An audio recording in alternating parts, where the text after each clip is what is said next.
I think we can get started. I know that some people might still be lost in the European Parliament trying to find their way here, but the room is pretty full, so I think we can give it a go. First of all, welcome to the first panel of the afternoon. My name is Andreas Constantitides, and I am the head of APCO's European Technology Practice. I will be hosting today, I will be moderating a digital identity panel. The panel is kindly hosted by MEP Ashley Fox, which you all know. So to start with, I would like to give him the floor to say a few words. Well, thank you very much for your kind introduction. It's a pleasure to be here and also to have the opportunity to talk about something that isn't related to Brexit. For those of you that don't know me, I'm also the chairman of the European Parliament All-Party Innovation Group. And we formed this group to ensure that policymakers were informed about the advances in modern technology, because far too often policymakers are quite happy to talk about it without actually knowing very much at all on the subject. I want to thank APCO Worldwide for organising this event. We've had a splendid turnout, and I think for the next event we'll need a bigger room. But I wanted to talk today particularly about digital identity. I think digital identity is the most important aspect of unlocking the potential of blockchain, and also more broadly vital to the future of our digital society. I'd like to make 3 points from the perspective of policymakers: the importance of providing security, the necessity for the clarity of regulation, and the need for a change of mentality. Addressing the importance of security. One of the biggest hurdles that digital identity has had to combat is the notion of whether an individual's data will be safely stored anywhere other than in government archives. And this has been one of the biggest inhibitors for the development of digital ID. Blockchain offers the opportunity to allay some of these fears, with it being immutable and unhackable. Or so we hope. Storing identity on blockchain allows for an individual's data to be arguably more secure. Solutions have been developed that put consumers in control of their own data and only let relevant agencies see the necessary information. In addition, putting the data owner in control also allows them to give read and write access to only those that they wish to give it to. From my perspective, this is a move in the right direction. As we see more and more data breaches and questions over data ownership, embracing a blockchain solution could solve some of these problems. The second point is the necessity to provide clarity. Industry thrives on clarity, and policymakers are often guilty of not giving this to them. A great example of this is the fear that blockchain and the GDPR would be incompatible. I hosted a discussion on this topic with the Innovation Group earlier this year, and one of the most hotly debated aspects was whether the right of erasure was possible on the blockchain. Now, the conclusion to this was yes. We needed to acknowledge that there is a broader definition to erasure than physically destroying a record or deleting the information from a server. It can also be from the removal of a private key. Issues such as these arrive consistently in the advent of new technology, and with digital ID, it will be no different. It will be important to ensure that digital ID is accepted as a legal form of identification for this. Developers will need to know what solutions need to be inbuilt to ensure their compatibility. It is for this reason that I am a strong advocate of sandboxes, as I believe it gives entrepreneurs the opportunity to understand the regulatory environment that they have to comply with, but also gives supervisors the opportunity to learn about new technology and have a closer eye on the impact of it. The final point I'd like to make is one of needing to change mentality. This is a point I've made on a number of occasions in relation to PSD2, Payment Services Directive. However, it is also relevant here. When we look at identity, and the information that is collected from us, the metrics of first name, last name, date of birth and address, seem a little thin in comparison to the data available. Huge amounts of data are collected from us every day, whether that is spending habits or the articles we've read. Arguably, this information will be able to provide a better idea of an individual's identity than a name and address. However, I think when we are met with technological advances, it is often difficult to move ourselves out of the box of the familiar and to look to see how the technology can improve what we already have rather than the new opportunities it presents. We need to adapt what ID is to more than just what we were able to collect in the early 1900s. Digital ID on the blockchain offers this opportunity. Rather than just digitalizing existing identity, it can develop a system where identity can be created using the huge amounts of information collected. We can have new metrics, and this also has the potential of including a wider range of people who are excluded from previous IDs. Thank you for inviting me, and I look forward to the discussion. Thank you, Mr. Fox. I think the next person that can set the stage is Andrea Servida, Head of Unit for E-Government and Trust in the European Commission. Before becoming Head of Unit, he led the EIDAS task force, and we've known each other, in that domain for a number of years. We started the discussion on the EIDAS back in 2012, if I'm not mistaken. And Andrea, it would be great if you can touch upon some of the early lessons that we've learned on EIDAS, especially when it comes down to the mutual recognition of EID. And if you can also talk about the European blockchain infrastructure and also how that relates to digital identity. And you have 5 or 6 minutes. Thank you very much. Good afternoon to everybody. I'm really pleased to be here today to address you and to try to contribute, even though it's going to be difficult for Andreas to keep me with regard to the timing. I'm not that disciplined that he knows very well. I think that the discussion of today is key. And I would like just to start linking to the third point that was made by the Honourable Member of the Parliament, because the change of culture and the change of attitude is important. The experience that we have developed, gained with the others, is that if you look at the regulation, it's the regulation which applies across the 28 member states. We don't define what is identity. We talk about identity, identification, but we don't define what is identity. Why? Because that is a cultural, very sensitive, culturally is very sensitive, but eventually what counts is what is indeed that you can enforce in relation to what you want to do. If you need to know whether I'm more than 18, you don't need to have my age, my date of birth. You need to have a trusted assertion about my age. And is yes or no with regard to what is the threshold. Am I over 18? Yes. But that yes should be a trustworthy assertion that should be in a way linked to an identity that could indeed be disclosed if a process is there and the need is there for that assertion to lead to the identity. Why I'm saying this? I'm saying this because digital identity, we see digital identity in the context and not digital ID. And this is why in Europe, under EIDAS, we talk about electronic identification. So digital identity is going to be what will speak for us in the digital. And there is where blockchain is going to be extremely important.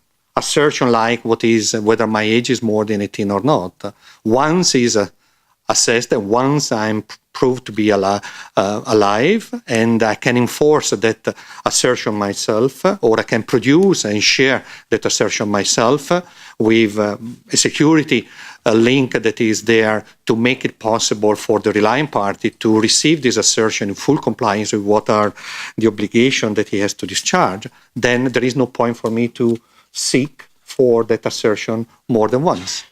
And there is where I think it's important to look at how the technology is making it possible for digital identity to really flesh out only what is indeed needed for the purpose. What speaks for me, but not about me. I need to prove that I'm residing in the country and I have more than a certain age to assert the yes are needed. They don't need to know where in the country I live. They need to know that I'm there. And there is where I think that indeed there is a huge opportunity, as the honourable member of the Parliament, European Parliament just said, to unlock potential for the people and for the economy, for the social growth that we all strive to achieve. This is important because we have seen with the IDAS, and the IDAS is about, let me call it in this way, for those who read international press, is the legal identity. What makes Andrea Servida to be Andrea Servida? Fine, in my country is a process by which, I'm given actually an identity by my state. You like it, you don't like it, doesn't really matter. But associated to this process, there is the possibility for me to use digital representation of that identity to access public services in my country. I'm a citizen of Italy, I'm an Italian, but also a citizen of Europe. The others regulation allows me to rely, under certain conditions, on the use of these identification means to access services provided to me and to which I may be entitled by another public administration or in another member state. Is this of huge importance? Yes, it is. Because to some extent it provides a trust anchor across the member states of what in the digital is going to be the way in which we can leverage whatever we are relying upon at the national level for us to access services that are offered by the public sector. To some extent, it's like the passport. Passport is something that is regulated between countries, but is leveraged in particular in regulated environments where identity is to be proved for whatever reason. And this is why, for instance, in the work that we have been doing since, I would say, the adoption of EADAS regulation 2014 and even before then, we have tried to make sure that in sector-specific legislation, the digital is taken into account in the right way. The most, I would say, outstanding, achievement that I can share with you today is certainly, I would say, the Anti-Money Laundering Directive, where digital identity under the EADAS regulation are acknowledged to be relevant and possibly appropriate to provide the proofs of in-person verification of the prospective clients to a bank which has, or a financial institution that has to meet these type of challenges. I think this is important because it gets then to who is going to benefit and how. If we see what is indeed now available across the member states, and we have 24 countries now that are rolling out electronic identity for the purpose of accessing public services, we can leverage those investments to make the anchoring of the identity or whatever is going to speaks for us in the blockchain, but in the digital in general, to be enforceable, which will give us the possibility to disclose selectively, consciously, only those attributes that are needed for the transaction. There is no point if I want to comply with a true identity policy or whatever service provider to give my GSM number.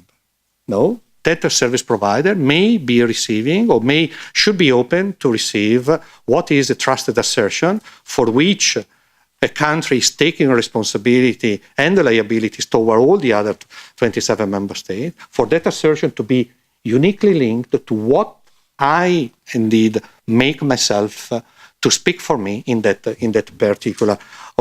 particular setting. And this is important because, identity, digital identity, so not the full disclosure of all our personal data, as I think the honourable member of the Parliament just said, but what is indeed that is relevant in a way that can be enforced and linked in a unique and secure way to a distinguishable person, those disclosure will make us to be able to fully comply with GDPR. Data minimization is there. And I think that is where there is certainly I would say, opportunities and the leverage, the first lever. The second one is that blockchain certainly is, as it was alluded to before, certainly an interesting environment to manage selectively the disclosures of what speaks for us. Proofs, assertion, attributes, with or without the associated information about my identity. But that can be done in a way that indeed is under my control. We need to reestablish the control of identity to those who are owning the data, whether it is natural person, legal person. Because if we don't do this, then of course, we are not going to benefit from what is the value that is created in a way that unfortunately now is transparent to most of the user with the data that we have. And this is seeding for the future. Because if we don't go down that path, it will be difficult to regain control. So when all these technology will be coupled with even more technologies, and we'll have infospheres, devices which will act on our behalf towards the digital. We have plenty of opportunities, potential for growth, potentials for enjoyment, seamless, and I would say secure, but the control is to be reestablished, and I think the GDPR goes in that direction. The blockchain goes in as a concept, as a model, goes in that direction. We need to leverage this, I would say, for the future of our society. Thank you. Thank you so much, Andrea, right on time. And next in line is another Andreas. Maybe it's only panel in Brussels with 3 Andreas out of the 7. Andreas Ebert is a regional technology officer for Microsoft in the EU. He has been with Microsoft for close to 2 decades. 3? 3. And he has been a member of multiple advisory and expert groups in Brussels. Andreas, maybe you can talk to us about what Microsoft has been doing in trying to commercialize blockchain-based decentralized identities. Thank you so much for the opportunity to be with you today. I'd like to pick up immediately statements made earlier in a way around basically unhackable kind of blockchains or other piece of technology. I do think if other researchers or researchers funded by European research funding are successful in the quest to tackle quantum computing, maybe we should reconsider the term unhackable for blockchain-based of technologies in a way. So it's a kind of interesting basically overlap between different developments happening in society, in technology and industry, that they're influencing each other. And I think the reaction need to be constantly evaluated. What is the proper way going forward on this one? So I'd like to focus on 4 things. As a commercial entity, I'm with Microsoft, so it's a company whose business model is based on a platform business model. And I'd like to explain what this means in this context. As a platform company, you're not creating individual solutions where you have targeted kind of individual projects being done at the leading edge of whatever kind of new concept is. As a platform company, you're creating a platform that innovation can happen on top of your platform. And both areas, which is the topic of today, blockchain identity, are what we call platform products or domains in a way. So for instance, the way how different blockchains can be implemented on one side is, of course, on one side, the kind of conceptual architecture, but making it as simple as possible that innovation can materialize in the market as fast as possible is where the contribution of our company is hopefully contributing a bit to this kind of effect on this one. On the other side, identity has been a core component, I think, of every large IT company's kind of business journey. And we do have all these kind of platform products around enterprise-oriented identity, enterprise to consumer-oriented identities, or identities only for the consumer sector, like our Hotmail account kind of system. But I'd like to share more information of a new world where we want to get into a decentralized identity as a first-class citizen in the whole world of identity. And I think it complements very strongly the 2 previous speakers' kind of desire that identity should be secure, and secure not only from a cybersecurity perspective, but secure from a conceptual perspective. Who owns the identity? Because even if you have a classical, from a technology perspective, PKI infrastructure, the public keys are typically hosted in a database. The database could be hosted by a government entity, could be hosted by a commercial entity, but not by the person who wants to own his own identity in a way. So I do think this kind of desire comes very nicely together in this kind of 2 developments. On one side, what we call the decentralized ID system. And so if you're interested, decentralized ID Foundation is more information. You can take a look up on this one. And blockchain as the root ledger with its capability of immutable store to basically create an entity-less kind of root directory of the public keys people are relying upon in the decentralized ID environment. So number 1, make decentralized ID, a first-class citizen, is an objective. Our ID architect, Kim Cameron, maybe some of you know Kim Cameron, is intensely working on. The other thing is around security. Security can be done via blockchain, but there's also other technologies available. One of those technologies is called confidential computing, which is a broader set of technologies to keep processing as secure as possible. Because security need to be available on number one, on the kind of conceptual side. Is the protocol secure? Is the process secure? But the implementation security is as important as the conceptual security in a way. The second thing is around how to basically manage your own identities. And the concept in the decentralized ID foundation work, again, is a 50 plus kind of organizations partnering to create this protocol. And you can imagine it's similar to the DNS system of the internet. Who owns the DNS from a database perspective? Because it is mutual store about all the kind of the yellow pages of the public internet, but the same kind of principle should be behind the decentralized ID infrastructure on this one. So imagine that you want to store your own identities, and it could be not only one, but it could be many, because you might publish some of your identities, others only for bilateral kind of interactions in a way. So you need to represent them. And so the concept being used there is called the identity hub, separating the concept of your identity with the physical representation and storage. Could be your device, it could be your car, it could be a network of different devices, so that you are not relying on the availability on a single physical device where your identity is being stored in a way.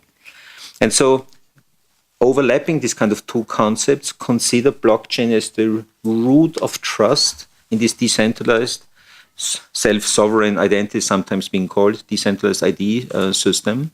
And there are multiple technology choices available for the transactional kind of side, that you have this tamper-proof audit log, all these kind of things.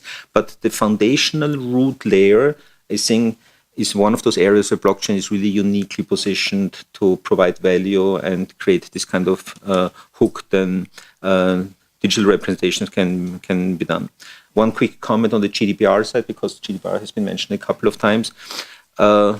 Is the blockchain exposed to GDPR? Yes, it is. Is there an area of investigation necessary? Yes, it is. But you can architect solutions around it, and it doesn't relieve any implementing party of the process side of compliancy. Blockchain is a technology. GDPR compliance is a process compliancy, which should be kind of technology agnostic, but it can be architected in the way how you can do that. Last comment on this one is, whenever you are implementing complex technology in a regulated world, like data protection or in regulated industries, think about the economics of compliancy. And that's the reason why we focus so much on standardized services, because the significant part of the value proposition on those kind of standard services is that the economics of compliancy is orders of magnitude better. It's like if you would build your own car, getting certified for roadworthiness versus getting a car from a mass producer of cars where the type certification is from an economic perspective at a different scale. So thank you so much.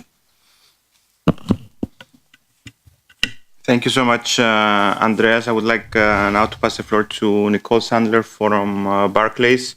Nicole is leading on fintech and regtech policy at Barclays, and she also represents Barclays in a number of expert groups here in Brussels. Nicole, do you want to tell us what Barclays is doing in the space? First, I'd like to say thank you for having me today. So far, the conversation's been very interesting. We'll get to some points where we'll see that I'm not fully in agreement with some of the points that have been made, but I think that always makes for a good panel where someone can tell me that I'm wrong at the end of it. So in terms of Barclays, when we're looking at DLT solutions, we'll sit down, there'll be a group of us, whether it'll be someone from legal, someone from policy, someone from strategy, the tech architects, and we'll say, what are the problems that we want to solve? Now, sometimes blockchain will be the answer. Sometimes it won't. Sometimes it will be part of a solution. When I think about identity, what are some of the key issues? Well, some of them are that it's very expensive to verify and authorize. So, for instance, I saw a statistic which said 3.3 billion was spent in the UK last year on maintenance and administration of KYC. That's a lot of money. When I'm looking at other problems, one of them would be, so I recently remortgaged my very small flat in London. when I remortgaged with my bank, I had to provide all of my identity documents again. It was the same bank, it was the same mortgage. I was just asking to do a remortgage on it. That's very frustrating. Now, if that's frustrating for me, who works at a bank, I can only imagine how frustrating that is for other people who don't have to deal with a bank every single day. Now, I know one of the points that was made earlier was about culture, and there's been a cultural change. So sometimes I'll go to panels and I'll have people say to me, it's very difficult to get banks to think about innovation. It's very difficult to get banks to look at AI and DLT and look at ways of solving problems. And I sit there and I say, well, I've worked at Barclays for a number of years. I've worked in tech policy for 5 years. There has been a shift in terms of legacy issues and legacy thinking, but I don't hold that I think it's difficult within banks and within the industry to get them to look at using technologies to solve problems. So I'm always a bit surprised by that. But I think it's also a cultural change just generally across the public. So if I said to my father, someone mentioned self-sovereign identity earlier. If I said to my father, Dad, you can hold your data and you're going to be in total control of it, and if something goes wrong, essentially it might be on you because you're going to hold all of the permissions, you're going to hold the keys, it's on you. I think my father would turn around to me and say, I don't really want to do that. Why would I want to do that? Someone else can hold my data. Someone else can do this. So it's also a change across the public as to what they want to be doing with their data. And I think it's not just about changes within the industry, it's changes across the whole public and in different jurisdictions as well. You know, what someone might say in one jurisdiction when it comes to identity might not necessarily be the same in another jurisdiction. So I think someone mentioned earlier the Sandbox solutions. Anyone that knows me knows that I'm a large fan of the Sandbox. Barclays went into the FCA Sandbox in cohort 3. And I think it's a great way to see where your test is hitting a regulatory perimeter. Now, do I think the Sandbox was good for Barclays? And we did it actually with a number of third-party suppliers. Yes, I did. Do I think that Barclays and the third-party suppliers are the people that are going to benefit most from the Sandbox? Absolutely not. I think the people that benefit the most are the regulators and the policymakers, because you can see where your test is hitting a perimeter. And that goes to the point of clarity that was mentioned earlier. People want to know what they're allowed to do. And if your regulatory landscape is unclear, it's very difficult to know what you're allowed to do. In fact, it's almost impossible. And for anyone in the industry, whether it's a bank, whether it's a startup, you need to know what you're allowed to do. Because if you think you can't do something, particularly from a banking perspective, you're not going to do it. Because even if legally you may think that you're okay, or in a grey area and some lawyer tells you that it's going to be all right, reputationally it's going to be a problem if something goes wrong. So I think we've touched on quite a few of those points earlier. In terms of the one point that I was going to say that I may or may not agree with, it's on the GDPR and the right of erasure. I'm going to admit, I'm overjoyed for someone to tell me today that there's nothing wrong with Article 17 and the GDPR and blockchain, that they're going to work totally well together. Because I've sat in a number of meetings with both regulators and policymakers where we've turned around and said, I think Article 17 might be a problem for us because it's not clear as drafted what the right of erasure means. It may be that you can erase, you can take something off, you can remove your personal data, but I don't understand how that works on the blockchain because blockchain is immutable. So you need to tell me what you mean by erasure. Do you mean encryption? If you mean encryption, that's brilliant. But I have to admit, today is the first day that anyone has told me that Article 17 and the blockchain will work well together and it's not an issue. So if that's one takeaway I take, that's brilliant, but I have to admit it's the first time I've heard it. Thank you. You should come to the innovation group after. I've never been invited, so... Here we go. Thank you so much, Nicole. Why don't we move now to Luc from VMware. Luc, I'm not going to try to say your last name. You can say how you can pronounce it. Luc is a computer science by training, and now he's a global solutions consultant, focusing on a couple of key accounts such as NATO and SWIFT. I know that VMware has announced a couple of important developments on blockchain the last few months. If you can touch upon those, and then we were discussing last night about how you can potentially delete blocks, and I guess this also links to the discussion on GDPR. Please go ahead. Thank you. My name is pronounced D'Hauwe, but don't worry if you cannot pronounce it. You're not the first one. Now, if you look at VMware, we indeed announced a couple of products that's coming up, but in fact, the journey started 3-4 years ago. And we didn't look at blockchain as what solution can we solve with it. We first looked at the blockchain itself. And one of the key aspects to talk about the blockchain for us is distributed trust. If you don't have a solution where you have a distributed trust, maybe you just should look in a regular database, maybe a replicated database, but not in a blockchain.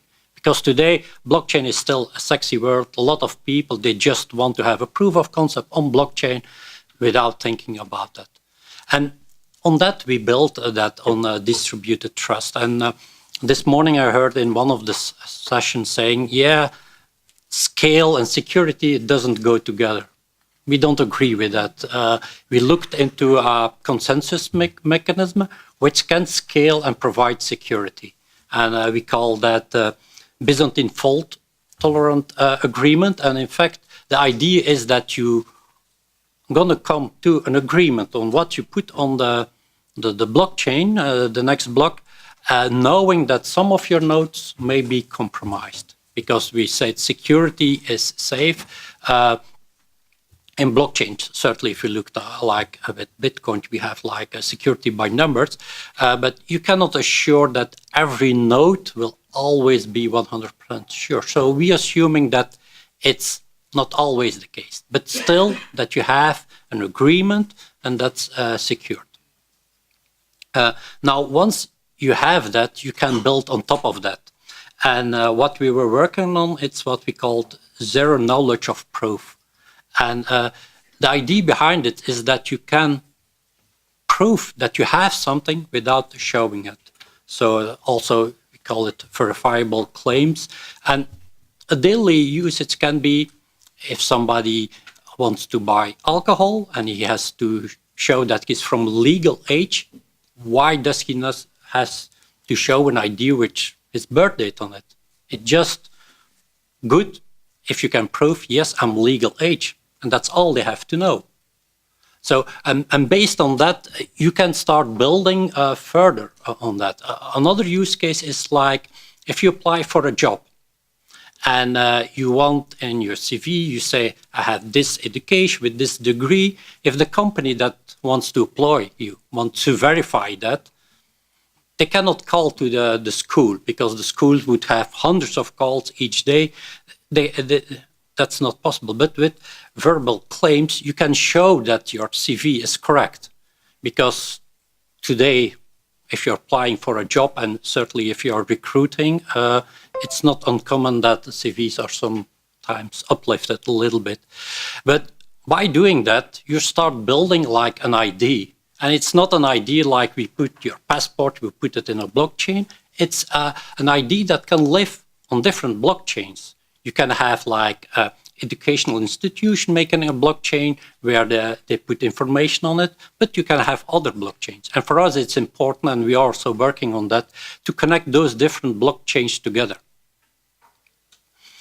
And by doing that, you can buy trust. Now, to come back on ID, as part of my role, I was also in other sessions with NATO, and where they discuss also the use case of blockchain. And one of the use cases, it's like refugees that they're facing. So you have in a situation, it can be a war situation, but it can also be a civil disaster, something that happened. But certainly in a war scenario, by definition, the people who are fleeing from the country don't trust the government anymore. So then having an ID based provided by that government is not something that you can work. On top of that, in the world, there are more than 1 billion people who don't have any way to prove who they are.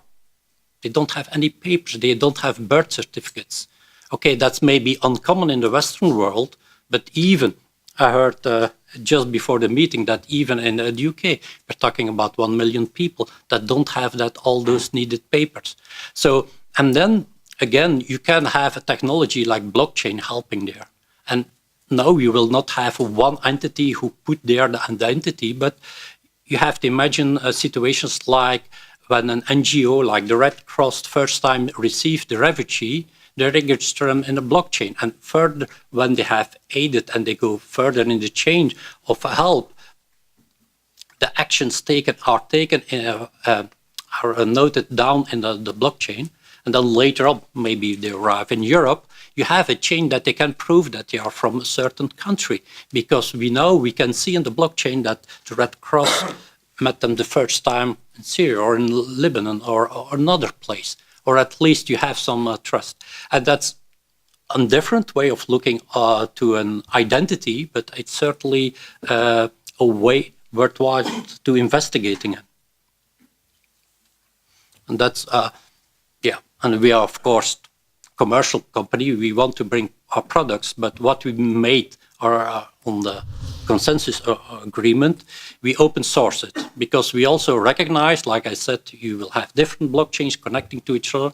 It will not only blockchains running on VMware technology, you will have them running at Microsoft, IBM technology. It's important that they can work together. And that's why we are open sourcing it, giving different partners, different integrators the possibility to connect those different blockchains together. Thank you so much, Luc, for your intervention. And last but not least, Carsten, do you want to tell us a bit about what you guys are doing at Sverity and the digital things that we were talking about before? Sure, yeah. Thank you for having me. My name is Carsten Stocker. I founded a startup called Sverity, and Sverity is a combination of sphere and identity because the core hypotheses we have in the context of the fourth industrial revolution, so when the digital, physical, and biological spheres are bridged by new technologies, that we need an identity system that fulfills basically this requirement to connect human identities, living organisms' identities, with physical identities, with objects, with machines, with autonomous agents, and connect this with identities in the digital sphere. So that's what we basically do. We truly believe we need an interoperable system that can connect all these identities. We don't need a silo system, identities for vehicles, identities for people living in Portugal, identities for objects in a fast-moving consumer goods supply chain. So with the fourth industrial revolution, when all the technologies are blended together, then we need a pretty interoperable identity system. And probably also worth to say, so from a scaling perspective, fourth industrial revolution perspective, it's really valuable to look into what the Chinese are doing. The Chinese are pouring triple-digit billion dollar into all kind of fourth industrial revolution technologies. There's just one Chinese conglomerate who's building a smart city for $32 billion US. And I think that's a culture and the mindset topic. So we are asking for business cases and for a little bit of tiny things. And the Chinese business case is Chinese supremacy, and it's a global competition we are in. I will come back to this a bit later. But anyway, so identity, fourth industrial revolution. So if you look in the internet, today we have 4 billion people in the internet. So we soon have 40 billion IoT devices. We have double-digit, triple-digit billions of software agents in the internet. So soon we have a transition from a human-focused internet with all transactions among humans to fully digital machine autonomous agents internet with entirely new concepts of identity. And with entirely new concepts in the digital world, I have my digital identity sitting here. Let's say it's my Amazon Alexa agent. I can easily create it, update it, remove it. I can clone, split, merge it. I can aggregate it. I can put some optimization. I can do a lot of things in real time at a very high frequency with a digital identity. And it's an entirely new concept compared to humans, which is pretty static. So in addition, so fourth industrial revolution, so we're very passionate about it. It's called by Gartner autonomous things. Some other people call it a thing with a ubiquitous agent. So it's basically identity is not static anymore. So with all the data sitting in the database, government database, blockchain database, whatever. So our digital identities will be connected with autonomous agents, and the autonomous agents are selling our data, providing access to our physical resources, to our smart home, are providing signals from our healthcare data, kind of to do a prediction, do I need to change my lifestyle, kind of to have better health? And these autonomous agents will pretty much change how we interact. And by the way, there's one big automotive player in Germany that's not asking the question anymore how to sell our cars. It's asking how to sell our mobility services to Amazon Alexa in a business to agent to consumer play. And to be relevant in the future when after we have peak auto and no one sells cars anymore. And so bottom line here is, so in terms of this interoperability, digital identity with humans, physical objects, the cars and software agents, so there's a bit of interoperability needed.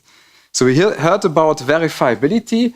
It's extremely interesting. So in Germany, we have Industry 4.0 and other European countries as well. I think we are world leading here. And in Industry 4.0, there's one big problem. So when I produce in a manufacturing line, production line, I produce an object, then the object has some inbound logistics, the object is produced, it's quality assured, it's kind of sold as a component, implemented in a car, in a product. So there are a lot of transactions going on. The object has to be verified. The quality assurance data needs to be checked. There are some quality inspectors coming in. And there's one big problem in Industry 4.0 when I have this object with the identifier sitting in the tier 1 supplier database that then sells the digital twin, the identity to an OEM, and the OEM sells to a fleet operator. This doesn't work at all.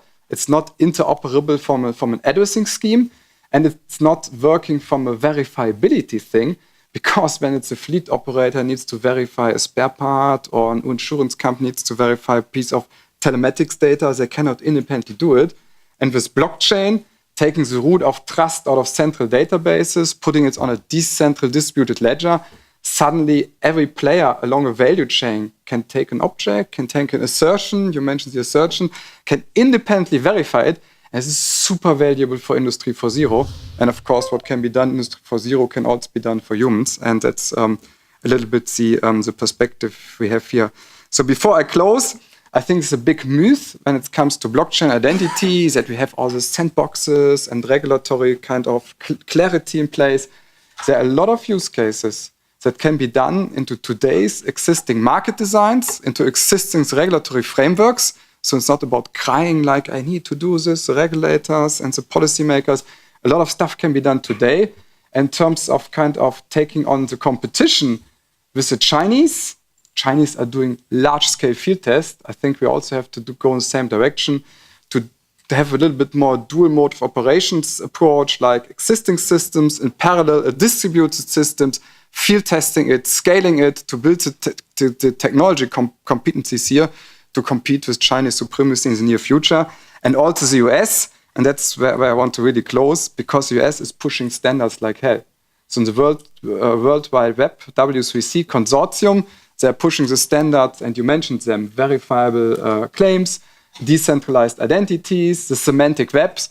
They are pushing the standards. And when I look in this ecosystem, I don't see so much push from European player here and there. There are some, but it's a brute force in the US.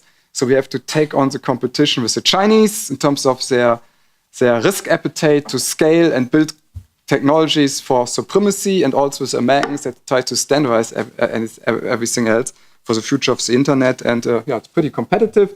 And here in Europe, we have to co-create, to collaborate, to cooperate among each other to stay competitive. Yeah, thank you. Thank you so much, Carsten. We have about half an hour for questions, so I would like to open the floor.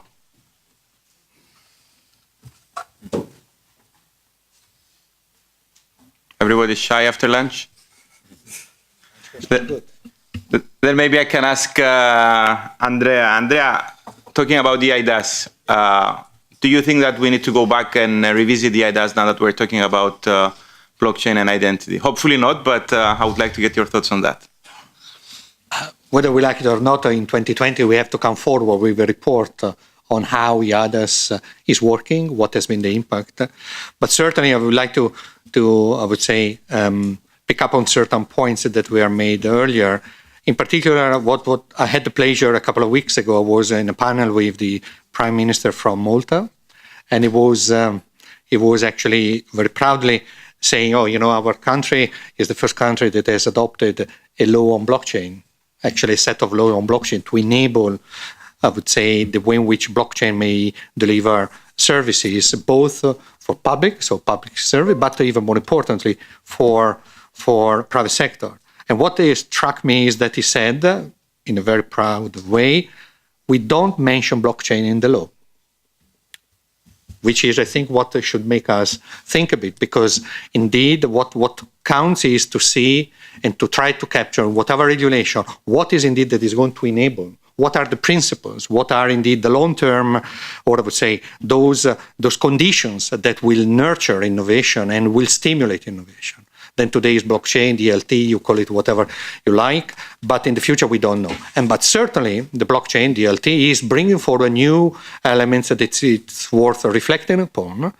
And another issue related to this, and which is also linked to what was just said by Carsten, the 3.3 billion that are spent on every year on verifying identities. Of course, if we would be able to make the proofs of what is being verified to be portable, because digital allows this to do, then of course, you can make these spare resources or a lot of that bill to do something else. And in this respect, most of you know that indeed with IADAS, the Anti-Money Laundering Directive, PSD2, which is indeed another example where ID, electronic identification, can play with regard, I would say, to meeting requirements for strong customer authentication as by the regulation. In this context, we are working with the GJust, with the GFISMA on indeed EID and KYC. The purpose being to make it portable, so that once Claire has done something in a branch, moving and asking for a mortgage elsewhere, she has not to go again. How this is being served, of course, a distributed ledger may become extremely important, but what I think is indeed important is to capture what is indeed to be unlocked in terms of regulatory issues that may impede now to this to happen. And of course, Sandbox in this respect is certainly something that we all welcome. Thank you, Andrea. Please. Can you get to a microphone, please? Thanks. And if you can tell your name as well. Ramesh. So I'm working with IEEE standards and also have a startup. So if you were to adopt the decentralized identity, who would pay for the infrastructure? Who would maintain the infrastructure?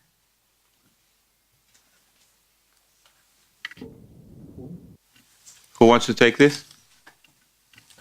I can start with a limited perspective as a commercial entity on this one, because it's depending on the use case, classically the kind of financial activity anyway. If you have a decentralized identity scheme, what is happening is that different business models either have explicit monetization opportunities, saying, look, you can get, without advertising, the kind of classical thing, you need to pay a subscription that you can basically host, store this kind of activity, or it's an embedded kind of system or a component in a broader kind of system. So the monetization in the commercial world is happening typically along those three lines. Is it the kind of subscription topic? Is it a transaction-based fee? Or is it a third party?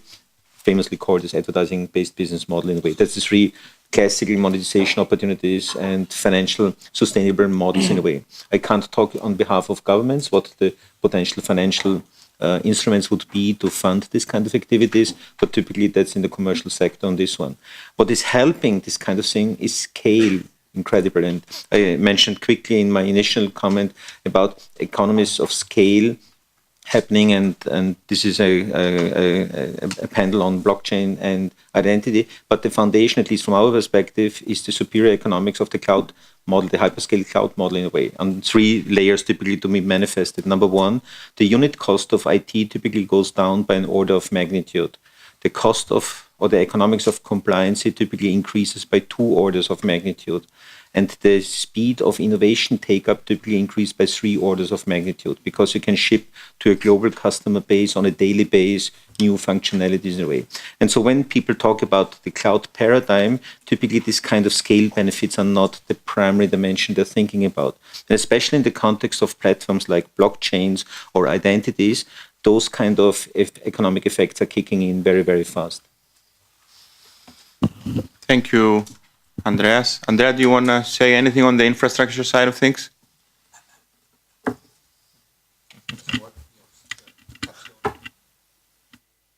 Okay. I suppose the very question is, who is going to benefit unless we make an infrastructure to work for society? And let's not forget, EIDAS is an example. Investment has started in the 90s to facilitate the engagement of citizens with governments at the local, regional, and federal or central levels. But once you have done it, at the national, that could be leveraged to make easier for private sector and the user to be first secure, secondly to reach more transparency and a higher level of accountability in the digital, which are preconditions for security to be there, because otherwise there is no security, there is technical security, but nothing else. And even more importantly, it is much easier, I would say, to re-establish a kind of, fair balance between who is crunching the data, my identity data, and where the value is created, to whom the benefit goes.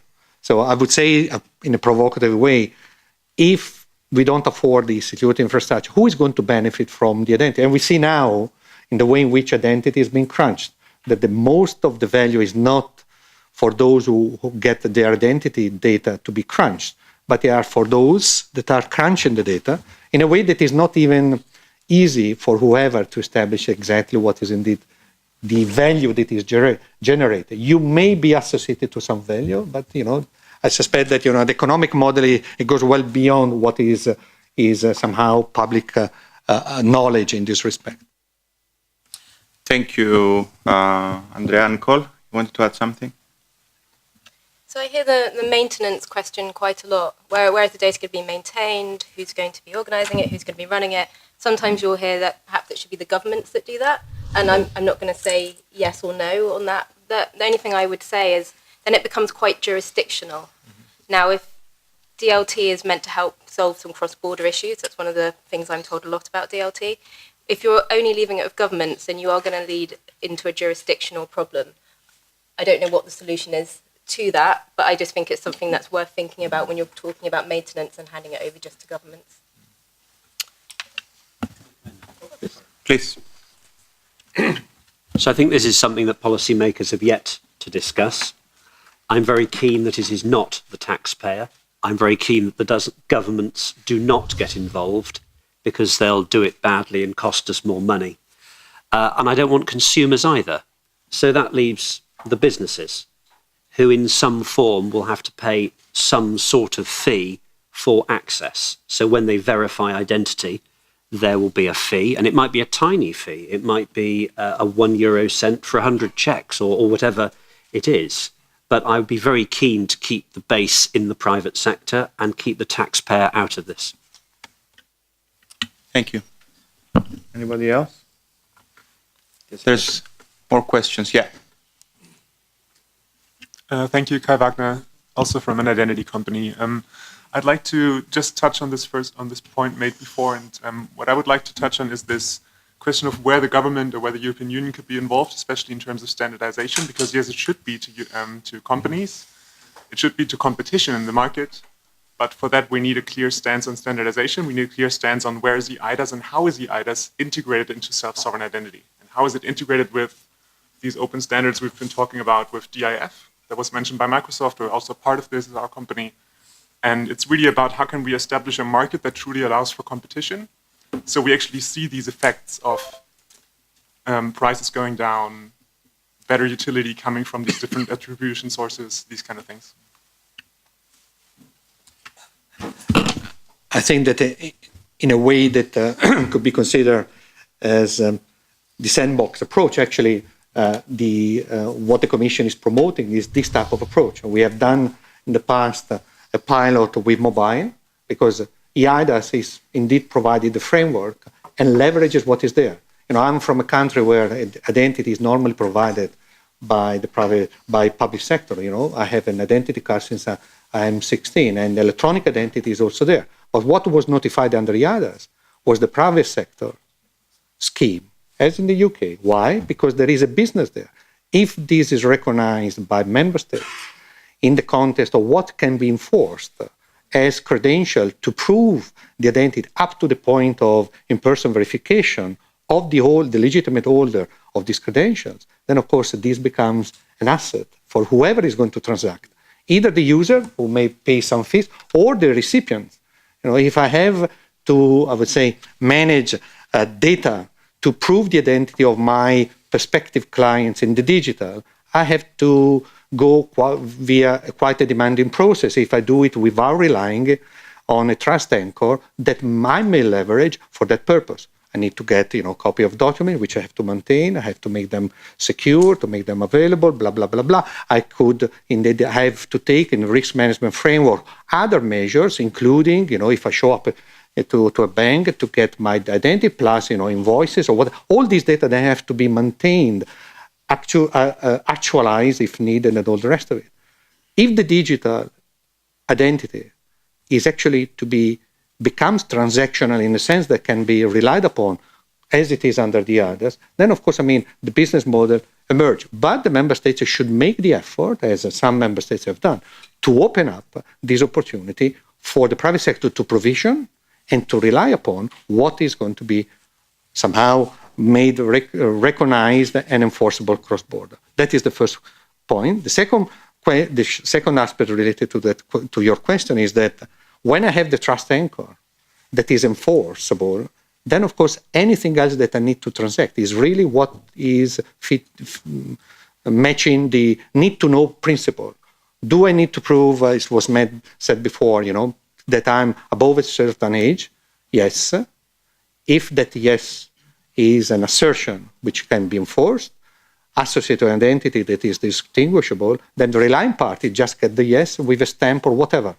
Much easier for the relying party to discharge the obligation under whatever regulation, the sector-specific, the GDPR, because he has a yes and perhaps some, I would say, cross-border identifier, which is persistent according to the other. So there is plenty of opportunities to think digital identity anchored to recognized enforceable electronic identity as the transformative element to change the way in which we do engage in the digital, for sake of being even more protected vis-a-vis what we may or may not like to be doing ourselves or delegating somebody else to do for us.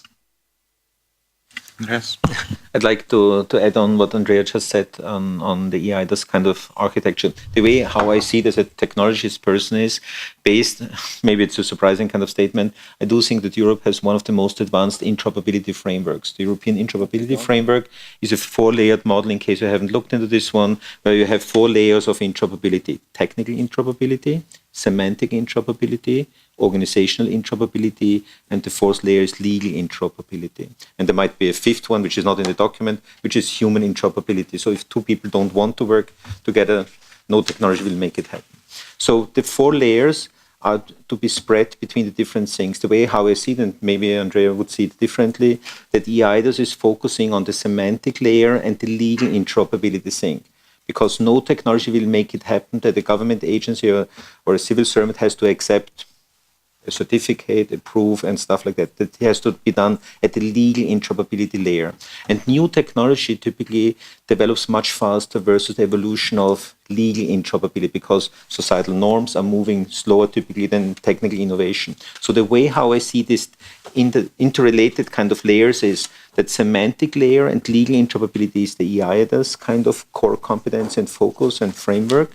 And the blockchain/identity is rather focusing on the technical/organizational layer, how to create basically technical protocols that people can trust, how to basically create business processes that is executable from a usability perspective like that. And so this intersection between the 4 layers is the way how I see this interaction between new technology and the core competence of governance, saying this is the way how our society should work. If I can just pop in here quickly. A few years ago, the Competition and Markets Authority in the United Kingdom got the biggest banks together on their open banking working group, and they got them to design a standardized interface. And that was the industry deciding what those standards would be. And that will be the basis of open banking in the future. That's the basis of PSD2. So I'd hope that industry can work together and they can design the standards. That's certainly my preferred option. Thank you. Nicole? I just wanted to touch back on the sandbox point that was made earlier, that the Commission would like to see member states, I don't want to paraphrase, but using this tool much more than they do at the moment. Within Europe, the sandbox isn't that prevalent. It's used a lot more in other jurisdictions. I'd like to go one step further than talking about sandboxes within the member states, because whilst I'm a keen advocate for that, I think a lot of innovation happens outside of Europe. You know, you need to look to APAC, you look to the US, you actually look to the Middle East and you see what's going on there. And in order to progress, you need to look at where the best practices are. And it may not be that the best practices are always within Europe. I think open banking has been an excellent initiative. In terms of data frameworks, the EU has been very forward-thinking. In terms of sandboxes, less so. So when I think about what I would like to see from a sandbox, or not even just a sandbox, an innovation hub, I was absolutely delighted when the Global Financial Innovation Network was launched. When I saw the first consultation come out saying, we'd like regulators from across different jurisdictions to get together because we want to sit down and talk and discuss what the issues are, what the policies should be, because innovation is a problem across multiple jurisdictions. It's not something that's just based within the UK or based within Spain or based just within the EU. That's not how it works. You know, my parents moved from South Africa to England about 40 years ago. Getting a bank account, an international bank account, very, very tricky. Is it easier now? No, it's not. It's still very difficult from someone from the US to get a bank account in the UK. That's an international problem. So for me, what I would absolutely love to see is for some of the member states within the EU to get involved in the Global Financial Innovation Network. If you don't want to do the sandbox part, whilst to be honest, I don't understand why, you should be involved from an educational perspective to speak to other regulators, whether it's MAT, whether it's HKMA, whether it's someone in the Middle East, Abu Dhabi or Dubai, because then you're going to either sit there and say, well, I don't agree with this, and actually the way we're doing it is better, and you're educating them. Or if I'm going to be quite honest, it's probably going to be the other way around in a number of instances, where you're going to have someone from Singapore tell you what they're doing in the DLT space and why that would benefit you in the EU. Because yes, it's great to have competition, but it's great also to collaborate, and it's great to look outside of the EU at the other jurisdictions, which will actually help you get better, help all of us get better. So that was just the point I wanted to add on the sandbox, because it's not just about within the member states or just within Europe. It's looking outwards as well. Sure.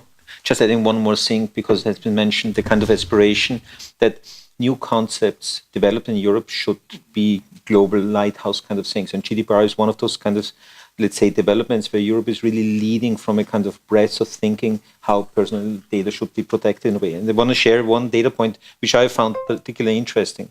The way how we implement GDPR is globally consistent across our global services in a way. So we don't have a European version of our products, the productivity office, whatever the name is, and the US version or an Asian version. We have one version.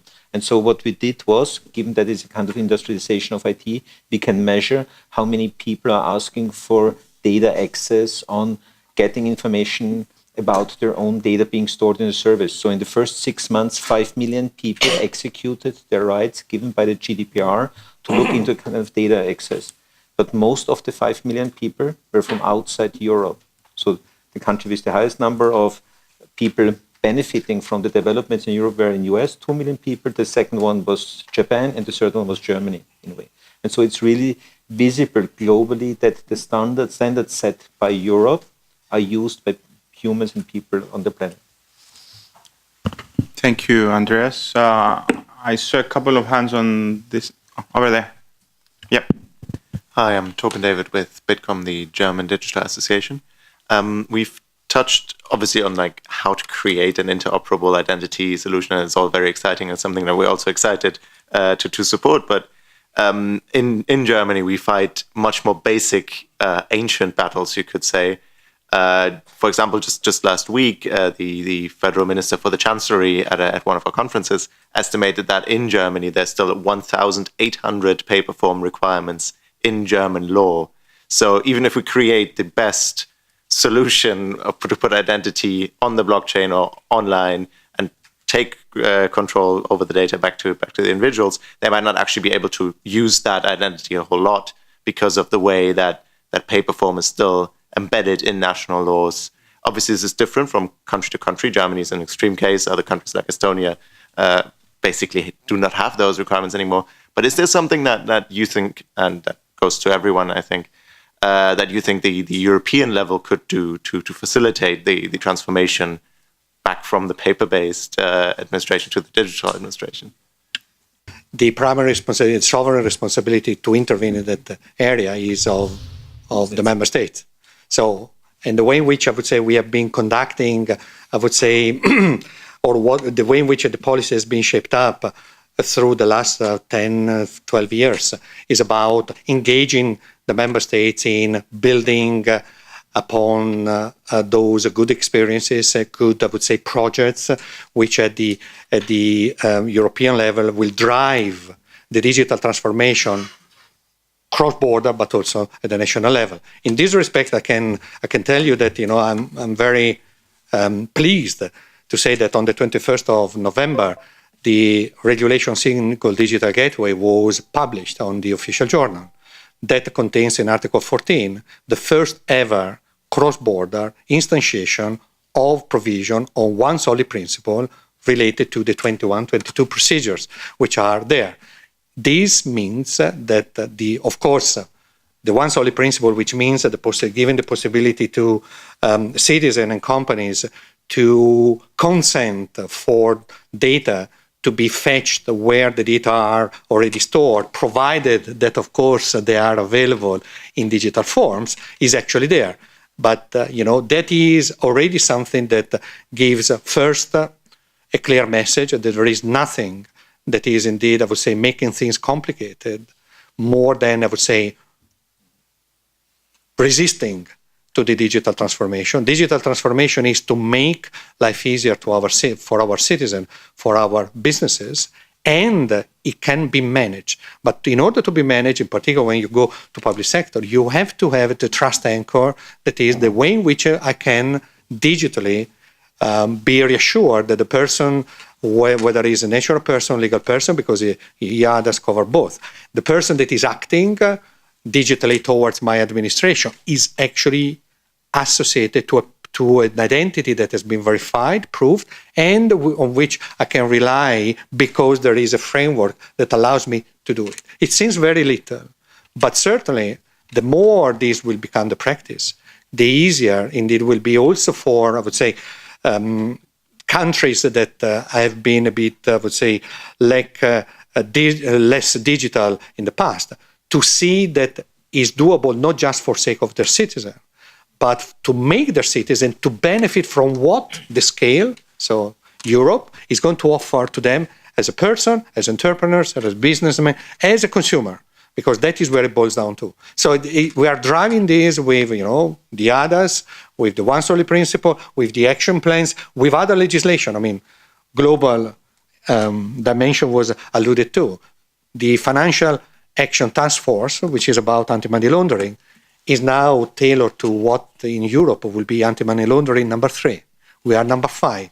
The digital is being now pushed there, and we are paving the way. There is being taken as a reference for sake of making it possible for business to leverage this. We are working the UNCTRA level to make digital trust services and the digital identity to be recognized in the trade dimension, business to business.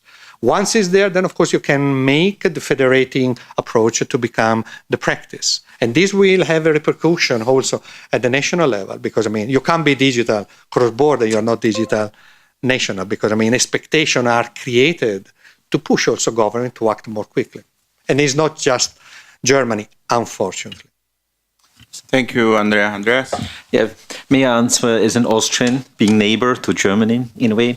I do think there's a couple of preconditions which are helping to accelerate this kind of thing. I'm very proud as an Austrian and European citizen that our country started to get very deep into the kind of foundational things, addressing the cultural sentiment kind of thing and the foundational stuff. So we changed the constitution for two things for accelerate e-government services. Number one, the concept of original fundamentally changed from a paper-based original, ultimately proof of ownership, proof of truth in court, and the digital representation typically used to simplify business processes, to the reverse order saying the digital copy is the original, ultimately holding in court, and you get a paper copy for human readability kind of thing. So this foundational thing accelerated significantly the uptake of digital services in government, but also the culture of identity. We have sectorial identifier, which is the second thing, which I'm very proud about in my country, that we say, how do we balance properly the power of identity, but also the risk using digital identities?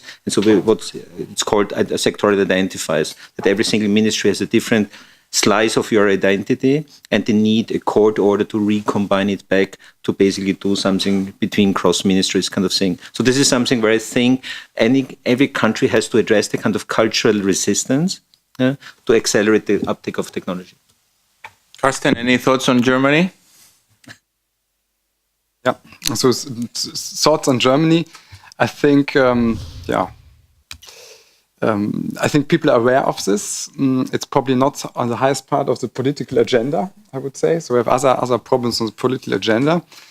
And maybe I would like to go a bit back to this Industry 4.0, because this is high on the agenda.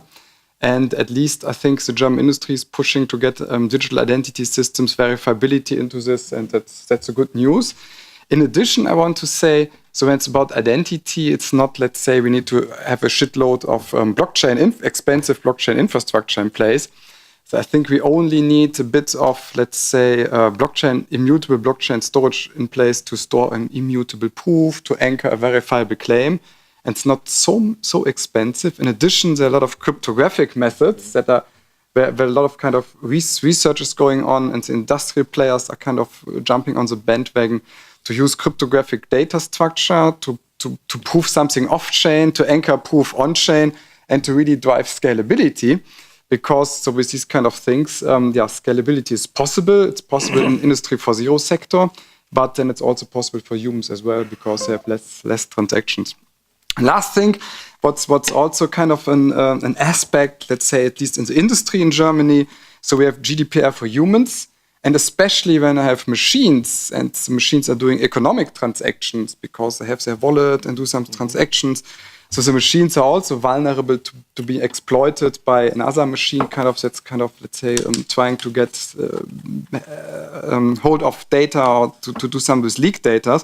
And for that reason, there's also this concept that's now suddenly a little bit bottom-up discussed, GDPR for machines, to protect the machines and the agents when they engage in commercial or some other sensitive transactions, that they also have, let's say, a privacy-preserving identity infrastructure. And that's a good thing, and a lot of engineering still has to be done. Thank you. Paolo. Awesome. We still have one time for one more question. So my name is Paulo Rodrigues. I'm from Portugal. I was involved in the e-identity process for Stork back in the days. So I remember the challenge back then when, we have this model of funding so that we can create the infrastructure, and then we try to allure business partners into the process so that they can be part of the sustainability model. So I fully agree with Mr. Ashley when they say we shouldn't push on the taxpayer. We should have the business to pay for the benefit of having certified attributes. That is one way of doing things.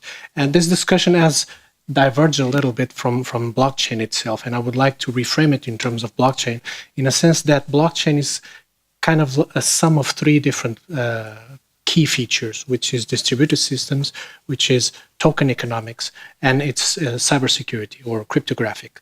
And I would like to focus on the token economics of it, because if we look into the example of Bitcoin that started this whole conversation more than 10 years ago, the beauty of the academic process is the token economics, is the alignment of incentives of the participants in this model. So the system is self-sustainable, which is totally different but from what we're discussing here. We're discussing a top-down approach where we fund and when we try to engage, and from an approach of alignment of incentives, you simply create the framework or the legal framework, and then the system by itself is sustainable. So my question to the panel is foreseen in this discussion around identity to work upon the alignment of incentives, of finding some framework to have a token economic coupled with the identity process.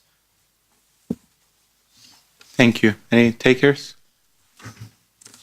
So I can answer this from a technical perspective. So a couple of people are looking into crypto economic incentive models that people put infrastructure in place. So with Bitcoin, we have the problem is you just burn energy for doing this hashing.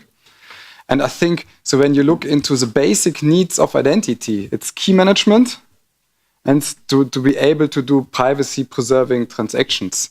And there are a couple of technologies, such as multi-party computation. And that leads the vision we have to combine multi-party computation with a crypto-economic incentive model, so that people put the technology in place, the privacy-preserving technology in place, that the citizen can use it for their identity transactions, for their digital twins, digital me's, whatever they have.